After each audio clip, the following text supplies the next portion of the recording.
Shalom, saudara dan saudari yang terkasih dalam Tuhan kita Yesus Kristus. Marilah kita luangkan waktu beberapa menit untuk berkencan dengan Tuhan saat ini, agar dari hari ke hari kita semakin dekat dengan Tuhan, sehingga hidup kita semakin diberkati dan menjadi berkat. Kencan dengan Tuhan, Kamis 31 Juli 2025. Bacaan dari surat kedua Rasul Paulus kepada jemaat di Korintus, bab 12 ayat 9.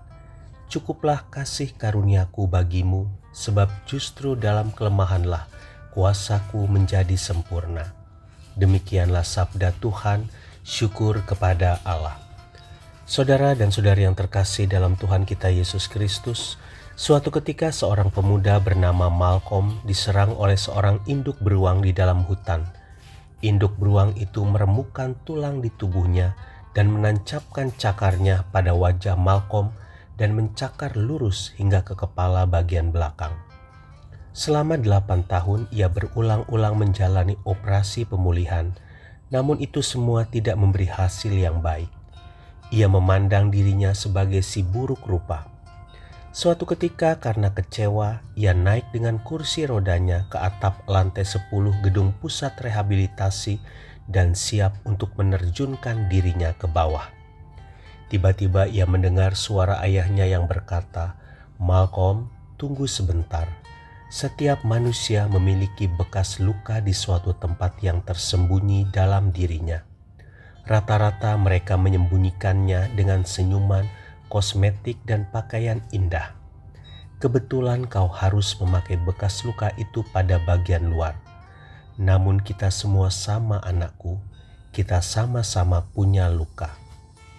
Mendengar itu Malcolm menangis dan tidak jadi bunuh diri.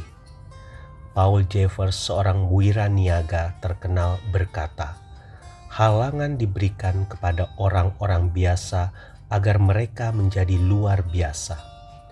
Akhirnya Malcolm termotivasi. Ia memutuskan untuk menjadikan kekurangannya sebagai modal utama. Setahun kemudian dia menjadi agen asuransi nomor 1 di Vancouver. Saudara dan saudari yang terkasih dalam Tuhan kita Yesus Kristus, setiap orang memang memiliki keterbatasan, kelemahan, dan pengalaman pahit yang bisa menghalanginya untuk maju.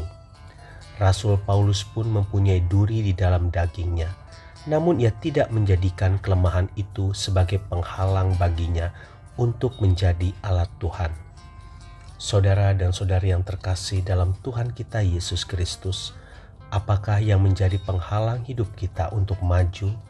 Jangan menyerah, jangan menyalahkan Tuhan atau orang lain, sebab kasih karunia Tuhan cukup untuk memberi kemampuan bagi kita untuk menghadapi tantangan hidup itu. Tuhan dapat memakai setiap penghalang untuk menjadikan kita pribadi yang tangguh, sebab di dalam kelemahanlah kuasa-Nya akan nyata. Tuhan Yesus memberkati. Marilah kita berdoa dalam nama Bapa dan Putra dan Roh Kudus. Amin. Tuhan Yesus, biarlah semua penghalang yang ada dalam diriku dapat menjadikan aku kuat untuk bertahan dan bergantung sepenuhnya kepadamu. Amin. Dalam nama Bapa dan Putra dan Roh Kudus. Amin.